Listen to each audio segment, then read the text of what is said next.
Shawn French, what up?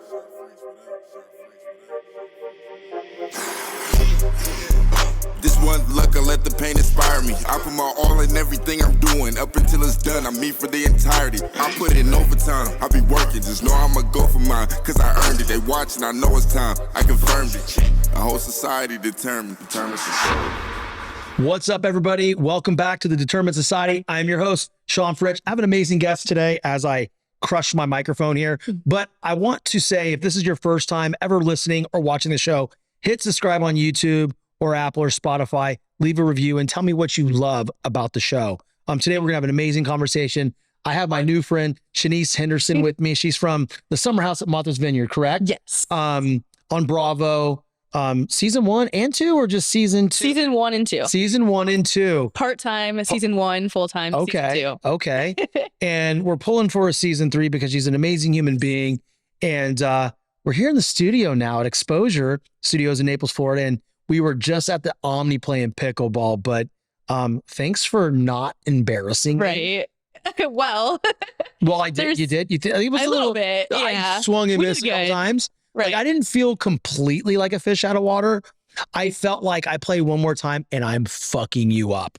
Like I got you. We'll see. I got you. We'll see. I don't know. Next time. It was fun though. It was actually a lot of fun. It was fun. Yeah, I had a great time. It was great. But thank you so much for coming down. You're welcome. You had a long drive today. I did. And we've had a good morning, but I'm just excited to share who you are and your story with the audience. So for those of you that don't know Shanice, she was born in South Dakota. South Dakota. Not North Dakota. I know, it's in Dakota. So tell everybody about you growing up and what you were into and just kind of your journey. So I'm from South Dakota, born and raised. I played sports all my life. So I played basketball, ran track. What else did I play? Softball, tennis, soccer, every sport you could probably, hockey. I played hockey. I was a goalie. Stop. Yep.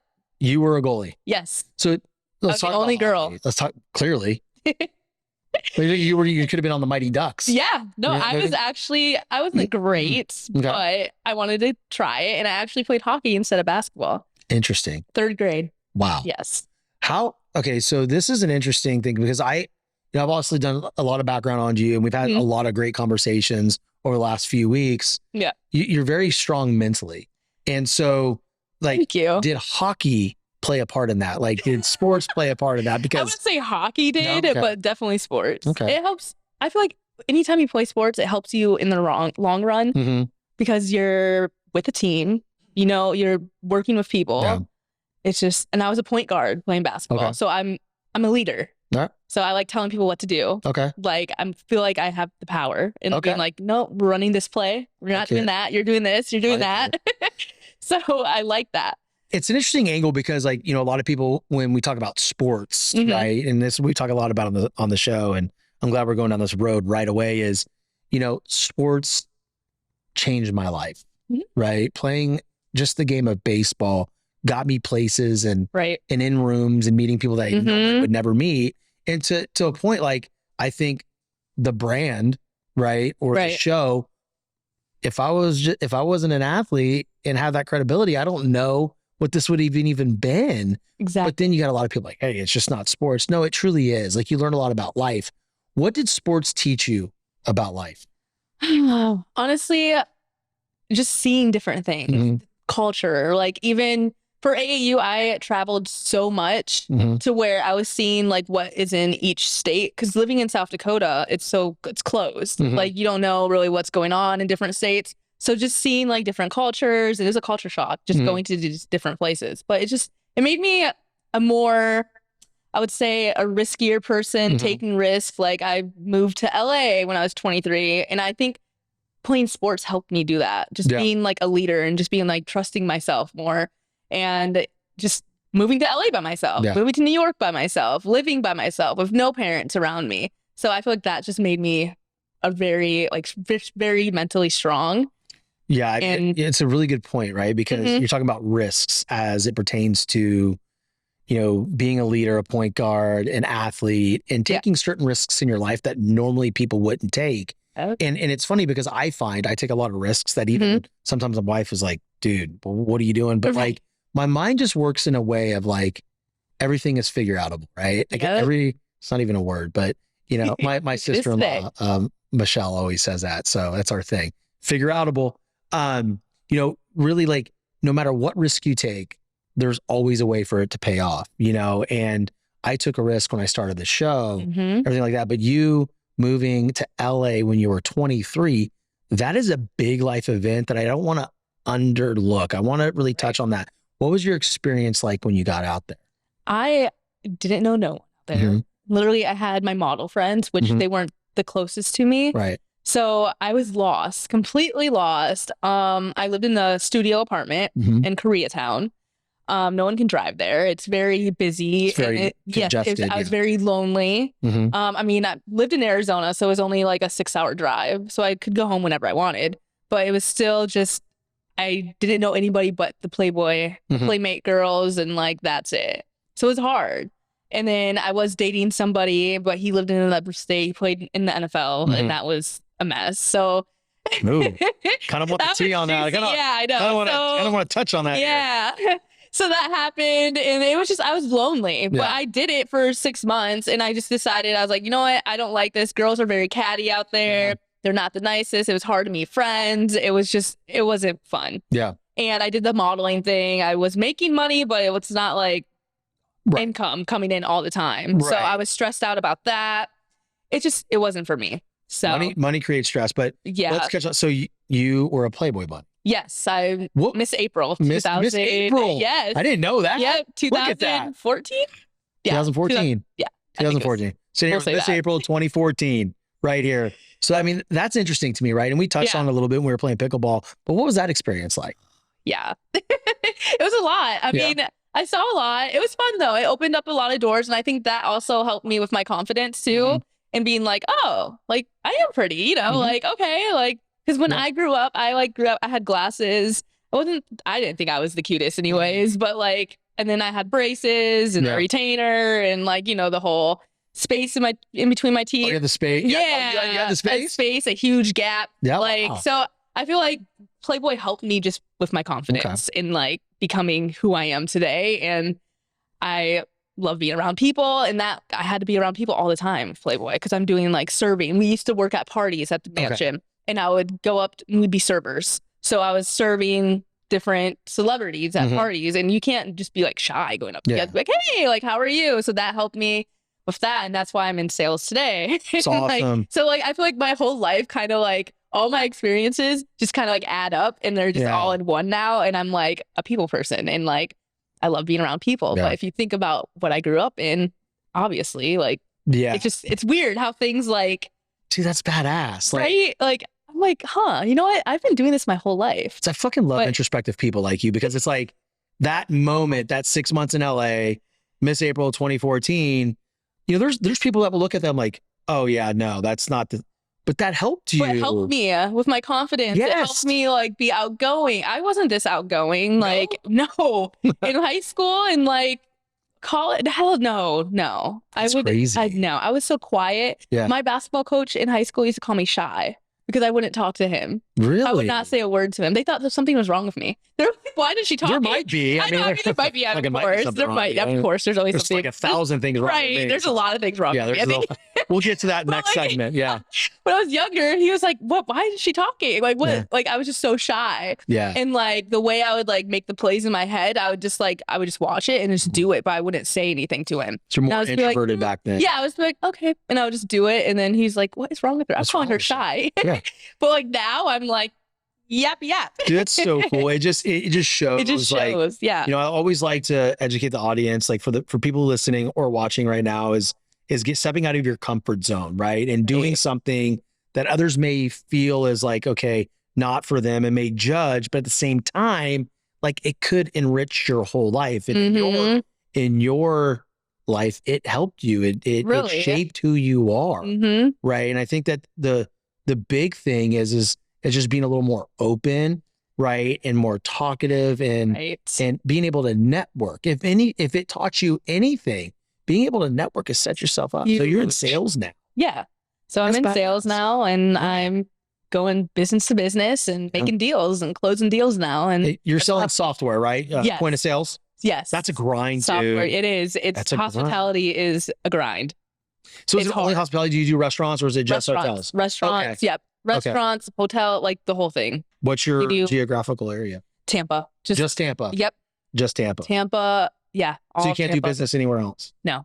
Really? Just Tampa. What if you ask for permission? Like, I don't think they would care. You If don't- I got like a deal somewhere else, like in Miami or something, Yeah. and I ask, I don't think they would. okay. I've never done that. In the payroll industry, we used to have this a thing called crossover, right? Oh, yeah, And you would yeah. have to request permission to talk to this prospect based on some type of referral connection, like a CPA, Oh, banker, okay.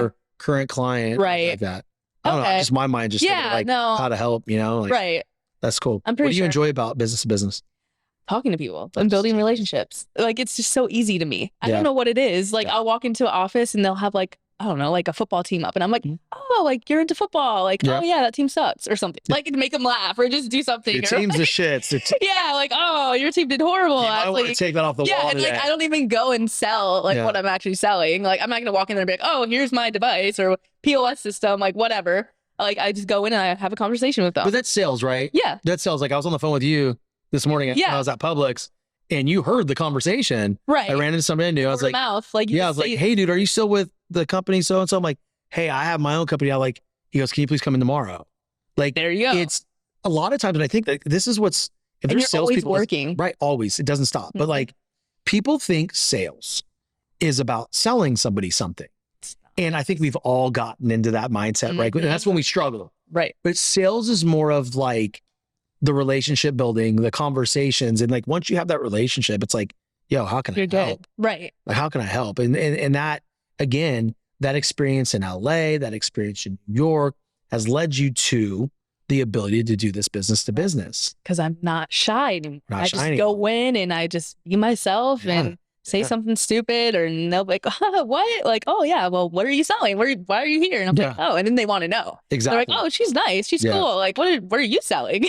Yeah, I mean, Why it's, are you in my office? I'm like, But well, it's a dynamic, right? Yeah. It's, I think the hardest part about sales is actually getting off your ass and walking through the door. that's literally, once you do that, you're good. It's game over, right? Right. Because I think that a lot of times, business to business sales reps, they go in and they see, that crotchety old gatekeeper and it's like Right. they The shut down. receptionist. But it's hard, right? But it's Yeah. like, just be kind to them because you don't know. That could be the owner, especially in small businesses, like Exactly. in, restaurants Mhm. that you call on. It's like, you got to be careful how you ask that question. I was like, hey, I'm looking for so-and-so. Would you be that person? Yep. It's like, And dude, then you do your pitch. you do your whatever pitch, like you get do it, your get up in job the and get it room, closed. get Yep. up in the room. So Yes. damn. So college basketball, Yes. okay, sales, Playboy Bunny, Reality TV. reality. So let's talk about the reality TV. Yeah. So all right. So talking about Summerhouse, Martha's Vineyard. Yeah. So Summerhouse, Martha's Vineyard. It's filmed in Martha's Vineyard. Mhm. And so I was friends with these girls before the show aired. We all used to work at the Playboy Club in New York together. Okay. And we would go to Martha's Vineyard every summer. And Bravo was looking for a group of friends that visit the vineyards. And they reached out to us. And we're like, oh, why not? So then they found a group of guys. And Another instance where your time in a LA risk. paid off. I'm a risk taker. Yeah. I'll do it. Yep. So then that happened, and we're in a house in Martha's Vineyard for a month, and it's a shared house, Mhm. and we're basically turning up, having Shit. parties, fighting, Okay. everything. I mean, like you do, you get an Airbnb for your friends, Yeah. and shit goes down. Dude, it's so funny. It's like, because I met you through a mutual contact, right? Yes. So it's not like I, watch your show. I'm like, oh, I have to have her on. I need to go watch the show You do. because I've been just so interested in you as a person, right? I like that because most people will watch the show and then judge me off the show to where you actually met me now. So you know how I am. I know. So yeah, you'll watch the show and be like, what? She's Yeah. like that? I like that. So That's so funny because it's like I talk to you on I would say like a pretty regular basis. Like we Yeah. touch point like Yeah. a couple times a week. And, like I like doing it that way and then going back and being like, that's not right. Yeah. Because people think I'm like just party girl. And I'm like, you guys. Well, that's I what it says know- on the internet. Yeah, I know. I mean, Party I am. girl, Shanice. I love I mean, to party. Like, it's fun. Why yeah, not? I like to go out, like, right? I'm single. I'm single. Like Yeah. I said, I'm single, no pets, Mhm. no kids. The no pet Like, thing. why cracked me not? But I mean, I do have a normal life. I don't No. drink like that. No. Only like when I'm out with my friends. No. But like, I go to the gym. Yeah. I go to Pilates. Yeah. I go to work. You're going to be an instructor. Yeah, I'm going to be a Pilates instructor at Trumbull. So like I have a normal life. No, totally. Like I'm not this crazy woman that's like out every weekend and drinking every night. Like what the show makes me to be. Like I actually have goals. I'm a normal human. Like I like to have fun, of course, but who doesn't? Like I love Sunday fun days. I love watching football games. I love sports. I like, you know, like, but I do have a normal life. It's so funny because like I'm sitting here thinking like, if they put my ass in a house for a month with a bunch of my homies, baseball friends, or even like, go down. Dude, even my business partners, even my boys at Grit, like we would like, it would be. That's what I'm saying. Like, don't do that. What do you do in a house full of your friends? I would be the villain. I would be the villain. I'm the crazy one. They would catch me saying some dumb shit. Oh, yeah. And you forget the cameras are even there sometimes, and which is not a good thing sometimes. I bet. Because you'll forget and be like, oh, fuck, that's not a camera. Fuck, they're going to use that. Yeah, like, well, actually, I farted once on camera. Did you? Yes, and they got it. No. Oh, I thought it was going to be silent. And like, I'm sitting there, I'm eating chip. I'm lactose intolerant, and I was eating cheese chips, and I was like, fuck. I was like, oh my God, I have to fart. And then you farted on camera. And it was loud. They put that on. And I was like, oh God. Did it smell though? Like, no, it didn't. It did not. It did not. Thank God. Could you imagine? I know. And everyone's like, you fart in public and you on camera. And a stinky ass like that. Right. That'd be the killer. It was just like an air. Dude, that's some funny shit. But I forgot the cameras were there. And I was like, God dang it. And they used it. That's sucked up. And they used it, you know. Fucked up. Yeah. Is anything sacred? No. Is anything sacred anymore? Well, I mean, hey, at least people know you fart. Yeah, so right. I'm like, well, that's out. Yeah. Dude. I fart. That's some funny ass shit. Literally. Yeah. I was going to ask you is, you know, all these experiences, yes, you live a normal life. You're a normal human being. Right. Right. Surprisingly. Surprisingly, the farter over here. Yeah, right. Yeah. This is such a fun job. It's like, this is my life, really? Right. This is my fucking life. But like, I think like a big part of being a public figure, what I'm starting to learn in my early journey, 3.5, 4 years in, is there's massive mental health that is tied to, or lack thereof sometimes, you know, when we're dealing with all this stuff. So like going on the show, having the world perceive you as something other than who you truly are, how did that affect you, and how did you overcome those things? Well, I'm not gonna lie, I was pretty depressed after like my first season, just because people judge so much. Yeah. And I'm like, what? Like, you don't even know me. Like, I'm not even that person. Like, you have no idea, like, the story about like my ex, and I don't really. Can you tell me the story? I don't know the story. I actually don't like talking about it. Don't talk about it. You brought it up. Don't talk about it. I did, but like just even that situation, people would judge me based off that, and I'm like, what? Like, you don't even know the real story. So like that, and then it's just like people would just judge just from TV, and I'm like, you don't know me, so just like. Even like the comments, I try not to read them. I always put my comments on like, I just don't even go on social media when like our show airs. So that's helped me a lot. That's good. That's and I've been through so much, I feel like in my life, it kind of helped my mental health. Like even like the Playboy thing, like I've had people call me a slut hoe, like all of this stuff. And I feel like just doing that and like going through that kind of helped me get through this situation, just because I'm like, just ignore it. No. Don't read it. I used to work at Hooters, and like guys would say the craziest things. Oh, I bet. Yeah. And I'm so honestly, it affected my mental health. I'm not going to lie. Like I was kind of like, even after airing, I get like PTSD from like cameras and stuff. And like, I feel like people are like following me because we get followed all day. And I feel like people are watching me. So I'll sit in my room for like a week after filming and just like not do anything. It's like, and not talk to anyone. It's like the detoxify. Right. Like, yeah. So I'm just like, it's my cleanse. Yeah, for like a week. So I mean, I feel like Playboy kind of helped me get through all of the like shit talking, and like I'm very strong. Like I have a very I read that on you. Very, very strong. And like I work in sales, so I get denied, I get rejected all the time. So I'm kind of just used to like, I don't know, maybe I'm just numb to it. Yeah. That's good. Like, I'm just like, I don't even care anymore. I'm just like, honestly, like you're gonna get who I am. Like, I think people are going to judge you no matter what. Right. No, of course. No matter what you do. You can be perfect and people are going to say something. Yeah, and I've learned that from being on TV. I told Go ahead, like sorry. one of my friends is on reality TV. I'm like, you can't comment on everything that people say. Like you just you can't. Like, do you think Kim Kardashian comments on every single thing? No, she doesn't care. No. Like people are gonna She's judge. built an empire. She doesn't give right. a She fuck. doesn't care about anything. So you gotta just ignore it and let it go. Like, I don't care. Like, people will be like, oh, like shit, because there's like a scene where I went skinny dipping. Well, I went Pull it up, Johnny. Just kidding. I went down a slip and slide butt naked on TV. Okay. And people are like, oh my God, like she never has any clothes on, like just being like me. I'm like, guys, I'm in a house with my closest friends. I mean, yeah, I get it. I'm on TV, but I don't care. You know they're not like, I'm having fun. Yeah, I'm blurred out. Like, it's whatever. Like, ignore it. Like, move on. Like, you're sitting on. Like, they didn't skinny dip. Right, exactly. You're sitting on the couch watching me on TV. Exactly. Like, and I would tell people that. I'm like, dude, it's funny because I'm like thinking of this thing as you're going through this,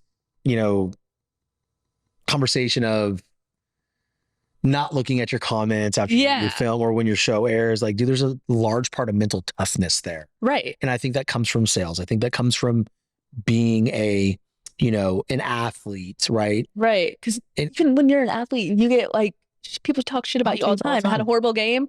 Yeah. Oh, like, what were you doing? Like, that was horrible. Like, you get. So I think I'm just like numb to it. Like all my situations in life, I think it's just like, I'm just like, but it takes a special person to follow through with not reading the comments. Right. So you have to be mentally tough. Because like, dude, there's shit like we posted a video when I had Clay on, and YouTube was killing me for my ears. Yeah. And like in my eyes, I'm like, man, fuck y'all. Right. Like here, and dude, like I'm not gonna lie, I'm a human being, right? I'm like, it hurt my feelings. Right. It did. But because like those were the things that people made fun of me for when I was a kid. Right. And I sat there for a second and then I just put big eyes, or like a smiley face, like crying, like laughing, like and they stopped. There's a way to diffuse people. Right. And so let's talk about that. Yeah. Because so there's a lot of, public figures that listen to the show that have been on the show and will be coming on the show. And for me, it's like when someone comes at you, you have to meet them with a certain energy, or, maybe I'm doing it wrong because I should come at them with more, because then shit goes more viral. But I like to diffuse it because to me, I have 2 beautiful daughters, a wife and a son. I need to be in a good energy. Right. Right. So like, how do you diffuse people? So if someone says something negative under my comments, like I said, I don't usually read them, but if I do, I will literally, someone will say, oh, like you need to keep your clothes on. I will come at them with a positive comment. I will say, oh, you know what? Your glasses are so cute in your photo. And they'll be like, they will literally be like, oh my God, like I didn't mean what I said. Like, I love you. And I'm like, oh, so you just want me to reply to you. Like, you just want my attention. That's all it is, dude. Because like they see you as somebody bigger than life, larger than life, because you're on TV and you have a good platform on social media, and people give a shit about you. Yeah. And so I did a video with my production team probably like not even a year ago. It was about, if you think baseball is boring, it's not the sport for you. And I go off, and the fucking trolls came out, dude. Oh God. And like, oh, fuck this guy. He doesn't know what he's talking about. I'm just like, yeah, I guess I was kind of wrong, dude. I think pitch clock is okay. Yeah. And then they come back like, I'm so sorry. I'm like, hey, dude, it's cool, man. Like you don't look at me as a person. And then you comment and you say some shit, and I come back to you with empathy. And then they follow me. Right. Then they're like, okay, there's a new fan. Yep. Like, right. So like I was telling you earlier today about the marriage video I did. I thought I was going to get killed for that video, and I did not. And I told Mike, I'm scared. I'm scared to put this out. Yeah. Remember, I was like, talking to my production team, it's raw and unedited. I'm going to do it. But like, I was like, dude, I don't want to put this out. He's like, bro, like, we're pretty much said we're fucking putting it out. Yeah. It's good. And it was true. And I got one piece of hate on TikTok. Of course it was TikTok. Of course. It's always And it was just like saying how it was, promoting toxicity in a relationship and selling it as passion. Yeah. I said, I completely can understand how you would see that. That is not what I'm doing. See?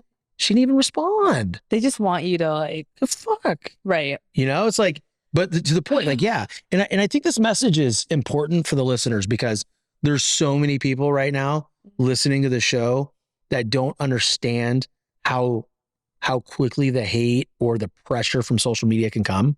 And that's why my kids are not having a phone until the 8th grade.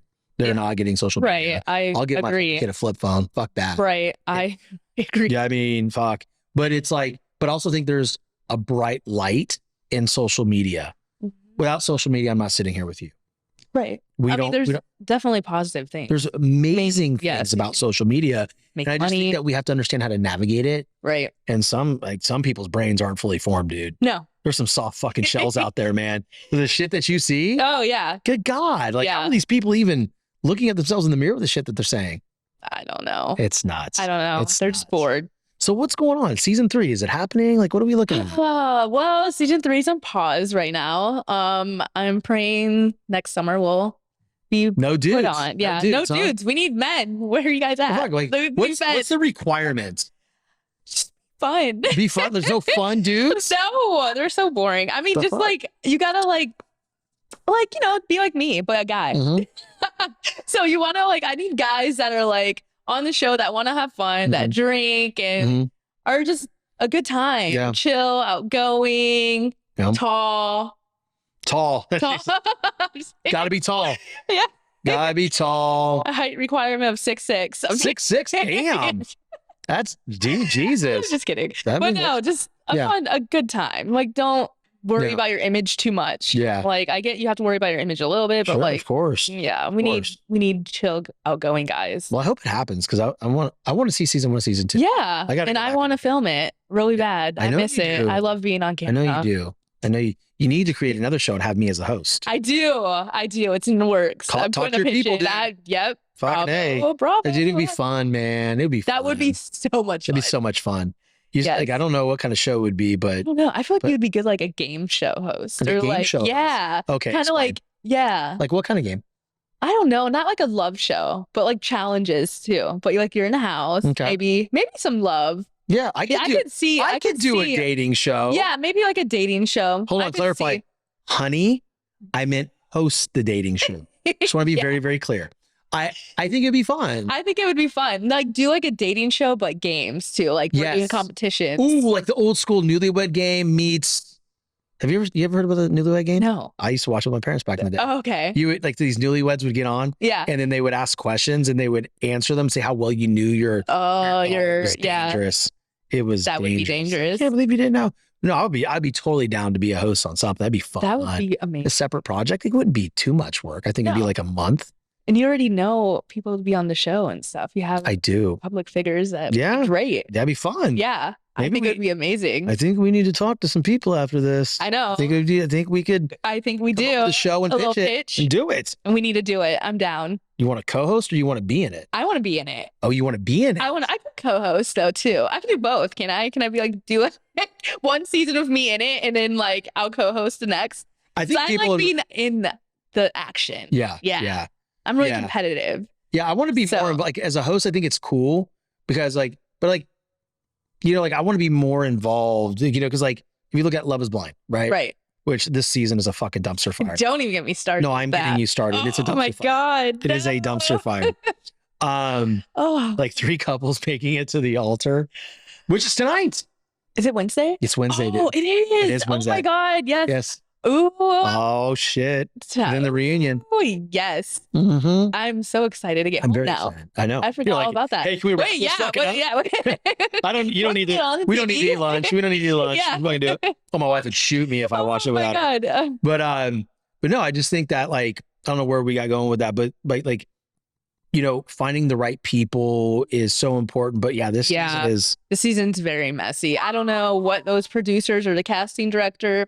I don't know if they didn't do any like background checks or what I don't know. I can't speak on that, but I know it's entertaining. It is very entertaining. It seems like they're just not there for the right reasons though. Yeah, it's just like why they're there, obviously. Yeah. But that's the other thing too, to your point, right? Like we don't know them, right? We don't know We don't know everything else going on. Like, you're right. But you have no idea. But like we're watching it. So now I'm the person watching it, judging these people. And I'm like, you wait a fucking minute. hypocrite. Yeah, now I'm like, wow, I can't do that. Damn it, Shanice. I know. And I'm like, Shanice, don't judge them because you don't know what's going on. We got season 3. My friend, we got season 3 coming up. I know. And now I'm like, but that's why I don't judge my friend that's on reality TV, because I'm like, I can't do that because I don't know what's going on. So like, I have 2 friends that were on that show. Right.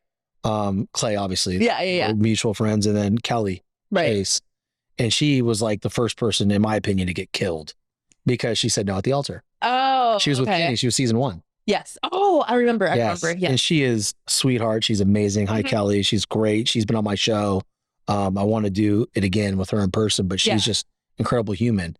But like, we know these people. And to me, the hardest thing about doing interviews, like I'm doing this interview with you now, it'll post. Yeah. Our clips will post, and someone like, oh, you interviewed her?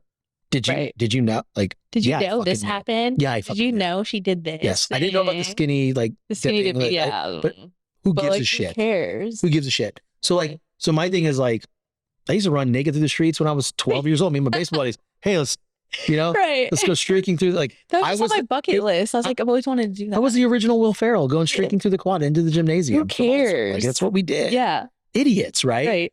But like, when we know these people, and like, I know you now. So like, when it comes out, right, and people are, I'm like, I take that personal because nobody knows the person behind the production.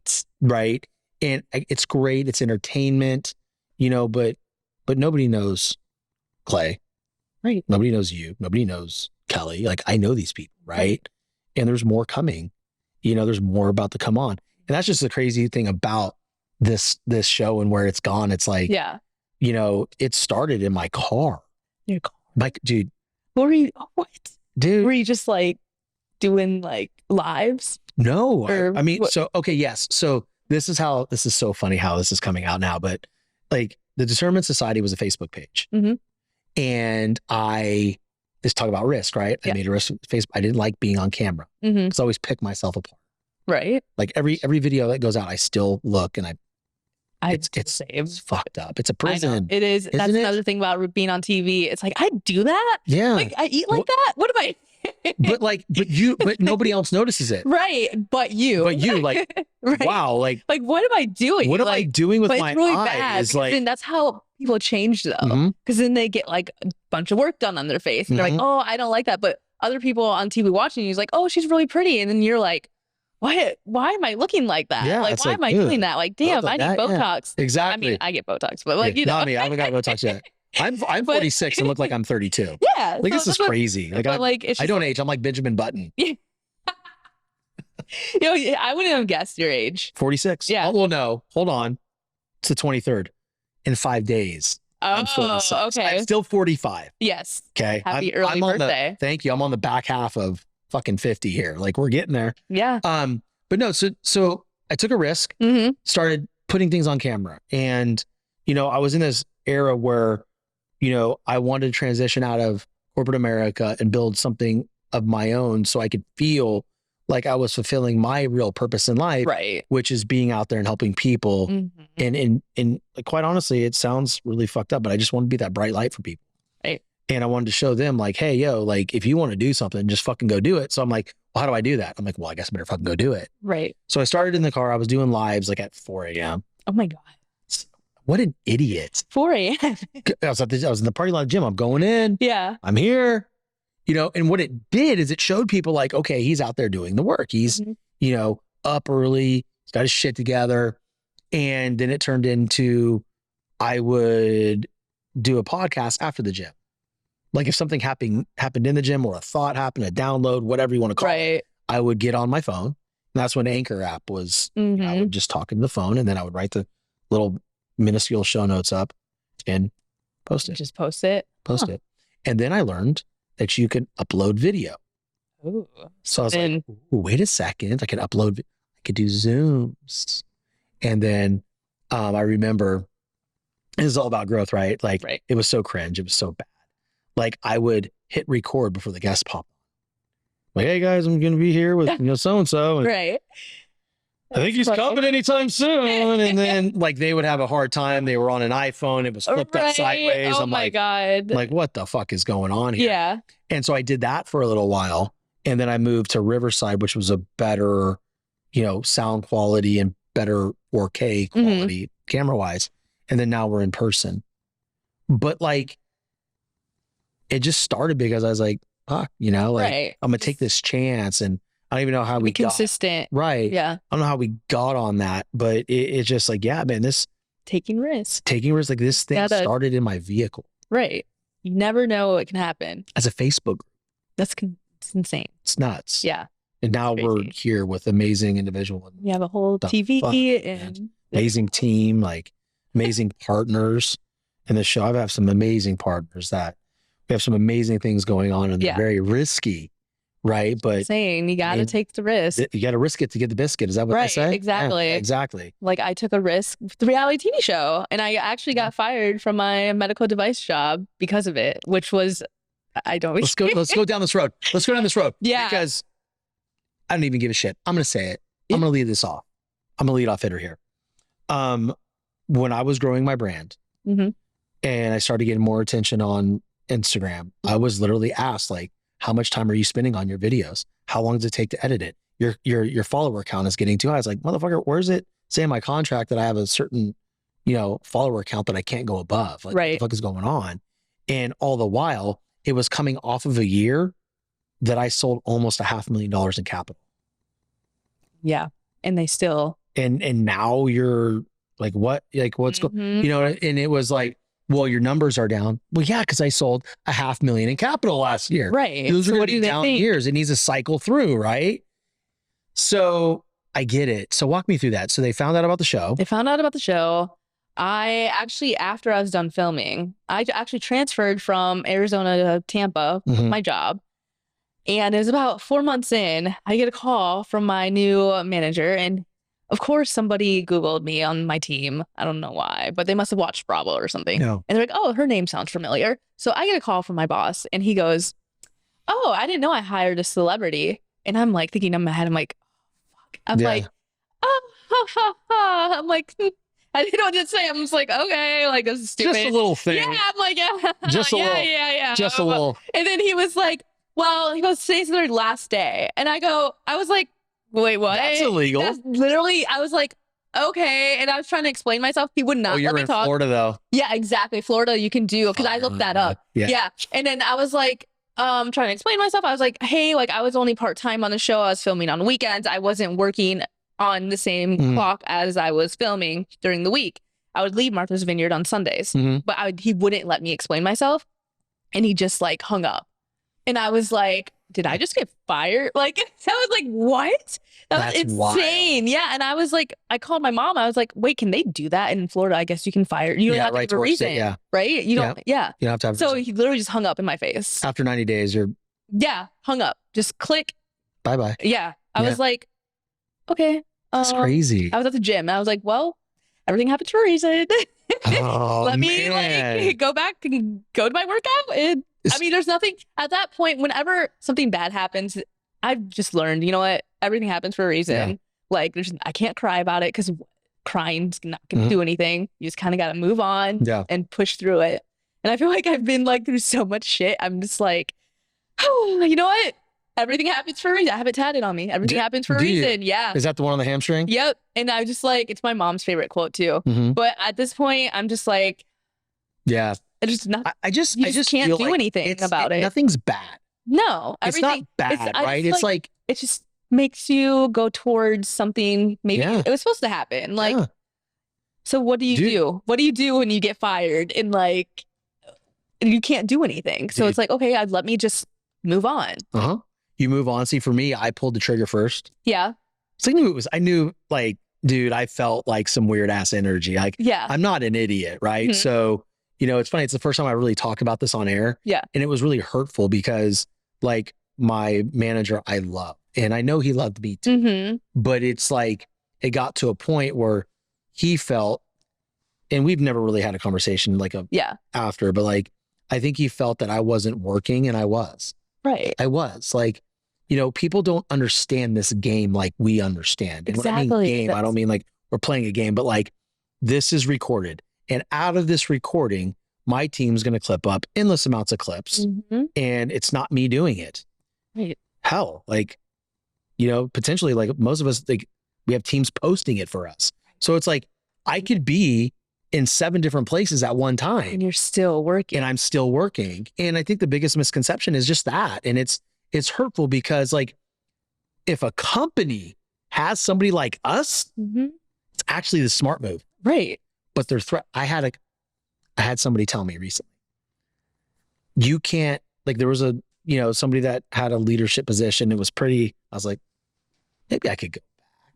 Maybe I could go back and do this and it'd be fun. And they're like, you would have to quit your little show. I go, hard stop. Literally. Yeah. Not little anymore. And like, but I understood the perspective. I understood it. And actually I was very strong back to him and we've become friends and we text a lot and like, but like, it's like nobody really understands. Right. Like there's a lot of work that goes in this, but it's also, it doesn't interfere with as much as people think. So he felt like I wasn't working and it was hurtful.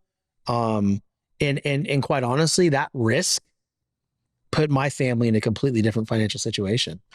Like we're not as good as we were then. Right. But we're on the come up, right? Like this we're about to get really wild. It's a risk, like another risk. Yeah. But like the sacrifice and sometimes you just fucking have to stand up for yourself and you have to pull the trigger before somebody else does. And for me, that was just like, all right, I'm out. Yeah. I'm out. Yep. Feel you on that one. That's it was hard though, because that was my first like medical device sales job. Yeah. So and I was making great money. I was like, right? Yeah, I was pain management, and then like I was top like on my team, Southwest region, top 10 like rookie. Yeah. So I was hitting all my goals and everything, and then I get that call. I'm like, okay. Like, but see, to me, that's fucked up. It's like, it is, because I was like, I filmed this last year on the weekend. Yeah, like, it's like, wait a second. So you didn't know for the whole year when I was in Arizona, like you didn't pick up. Okay. but like the thing is like, I'm hitting my numbers. Right. Like I'm hitting my numbers. I'm working every day. I'm working right now on the phone. Like I'm doing what I'm supposed to do. I'm checking in Salesforce when I need to be in Salesforce. Like I'm doing everything, checking in my clinic. Logging my activity, putting my notes down, calling people, doing cold call, like everything. I might be doing it for my car, but like I'm still doing it. It doesn't matter. No. And I think, and also it's really good to know that you have Salesforce experience because I'm getting some. We had a separate conversation. CRM, yeah, I got it. You know how to do it. Just do that and I'm off your ass. I'm kidding. So like, it's funny because like, I think working looks so much different now since COVID. Yep. That people still, like leadership still doesn't quite understand the evolution of it. Right. Because you can work anywhere. I could be closing a deal right now. From after this, I literally, I can have my computer right now on me. Publix, I'm working. And you met a prospect. Yeah, I ran into an old friend. I'm like, hey, dude, let's go. That's what I'm saying. You're just always working though in sales. Let's give a shout out to Ryan's Eatery in fucking Fort Myers right now. Go check it out. Ryan Morrow, he's fucking amazing. But yeah, great just like dude. That. Like it's easy. But like that kind of shit right there is like, I'm buying food, snacks for my kids' field trip, and that's work.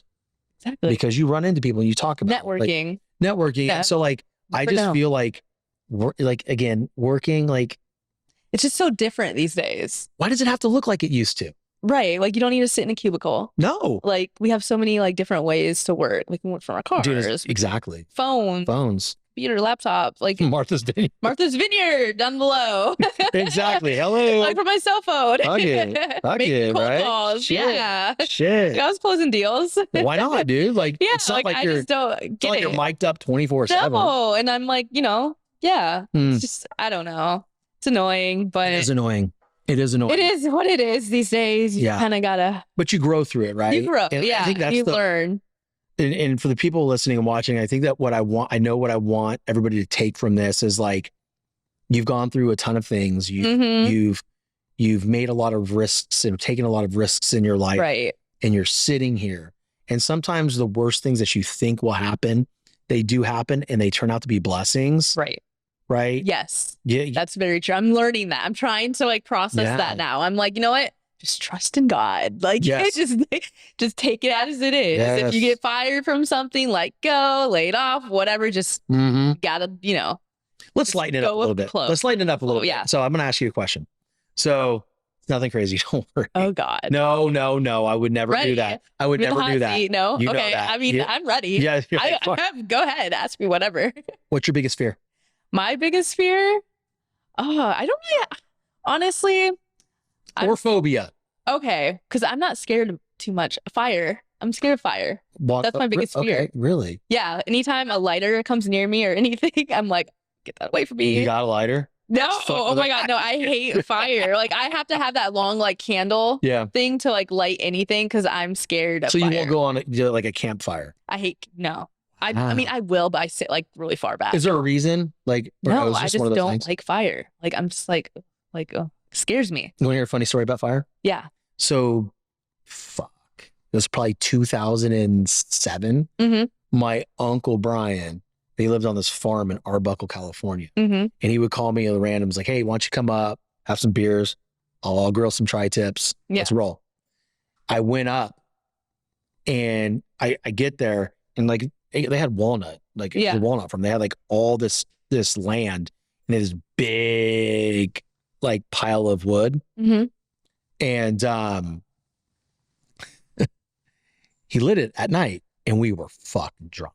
Oh God. We were probably, I mean, when me and my uncle get together, we literally kill like cases. Okay. Like Yeah. in a night, like 2 cases. And I don't drink much, but when I'm with my uncle, it's like that old Blake Shelton song. Like, the more I drink, if I have 1, I have 15. There's no in between. Me So too. like me and him were like that. Yeah. And I literally was so close to the fire and so out of touch. God. Like I melted my shoes. I melted, like I was on fire and didn't know it, Oh right? my God. I was just so close that it was just melting That like, everything. makes me cringe. Like, Yeah, dude, it's crazy. My biggest phobia is like, this is really shitty. Okay. And I think this is like, cause I'm a dad. Yeah. It's like all these bridges in Florida. Yeah. Like if I go off, how do I get my family out? What a fucked up way to die. Right. You got to put your windows down when you drive on bridges over water. I heard that. I don't know when that one bridge collapsed or what. I don't know. God, you're where so it was, smart. But they said that you have to roll down your windows when you. So you can get the kids out. Right. So then you get out first, of course. You got to get your kids out and do it really fast. I don't know how. Windows down. I think the windows I'm down like, on how the am I bridge. break the Yeah. window? I need one of those Well, devices. yeah, no, you got to put your windows down every time you go over a bridge, just in case. That's my worst fear. Yeah.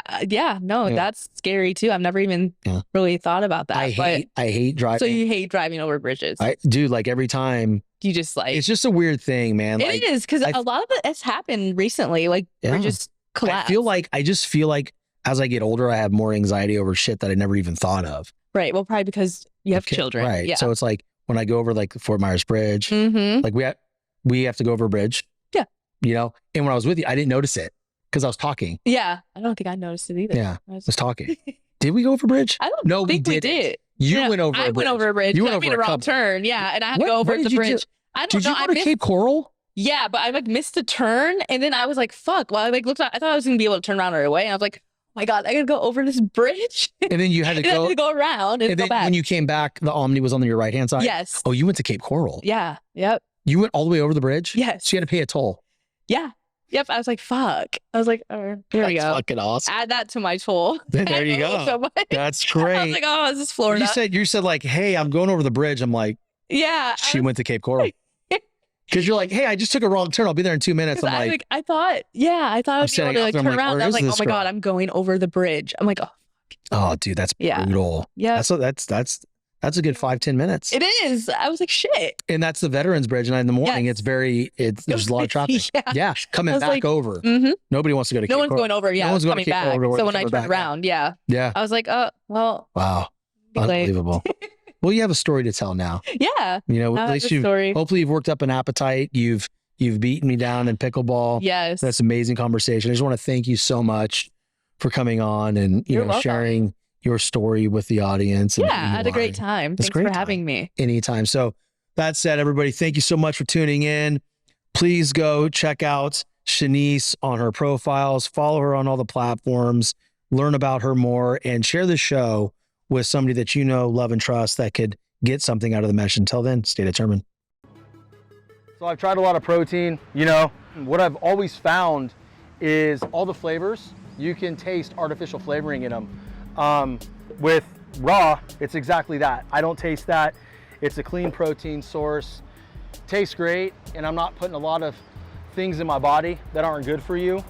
The biggest thing that I will say that I love about raw nutrition and Bum Energy is they're all natural ingredients and they're third-party tested. So what that means is an actual lab test is to make sure what's in the product is actually what is stated on the label. And then you'll see on the website of Raw Nutrition that it is signed off on. So there's no banned substances in these products. Athletes can use them safely and not get tested and popped for a failed drug test for performance enhancing, you know, ingredients. It's completely safe, guilt-free, baby.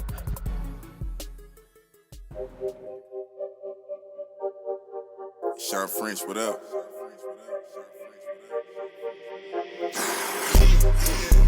This one luck, I let the pain inspire me. I put my all in everything I'm doing. Up until it's done, I'm me for the entirety. I put in overtime, I be working. Just know I'ma go for mine, cause I earned it. They watching, I know it's time. I confirmed it.